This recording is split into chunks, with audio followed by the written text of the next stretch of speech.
அஸ்ஸலாமு அலைக்கும் வரஹ்மத்துல்லாஹி வபரகாத்துஹு. தினமும் ஒரு ஹதீஸ். கிபுலா திசையில் உள்ள சுவற்றில் சளி இருப்பதை கண்ட ரசூலுல்லாஹி ஸல்லல்லாஹு அலைஹி வஸல்லம் அவர்களுக்கு மன வருத்தம் ஏற்பட்டது.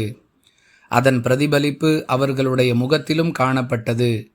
எழுந்து சென்ற ரசூலுல்லாஹி ஸல்லல்லாஹு அலைஹி வஸல்லம் அவர்கள் அதை தமது கையால் சுரண்டினார்கள் என அனஸ் ரதியல்லாஹு அன்ஹு அவர்கள் அறிவிக்கிறார்கள். நூல் புகாரி, ஹதீஸ் எண் 405. அன்பிற்குரிய அல்லாஹுவின் நல்லடியார்களே, பள்ளிவாசலை தூய்மையாக வைத்துக் கொள்வதில் ஒவ்வொருவரும் கவனம் செலுத்த வேண்டும். நாம் தொழக்கூடிய இந்த பள்ளிவாசல் தூய்மையாக இருப்பது நம் மீது பொறுப்பு என்பதை ஒவ்வொருவரும் உணர வேண்டும். பள்ளிவாசலில் ஏதாவது அசுத்தங்களோ குப்பை கூளங்களோ இருந்தால் அதை தூய்மைப்படுத்தச் சொல்லி பள்ளிவாசலுடைய முஅத்தினை அழைத்து கட்டளையிடுகிறார்களே தவிர நாம் அதை செய்ய வேண்டும் என்ற எண்ணம் பெரும்பாலான மனிதர்களுக்கு வருவதில்லை.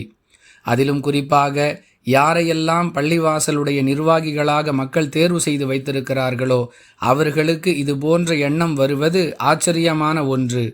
எனவே ரசூலுல்லாஹி ஸல்லல்லாஹு அலைஹி வஸல்லம் அவர்களுடைய இந்த செயலை முன்மாதிரியாக எடுத்துக்கொண்டு ஒவ்வொருவரும் பள்ளிவாசலை தூய்மையாக வைத்துக் கொள்ள முயற்சிக்க வேண்டும்.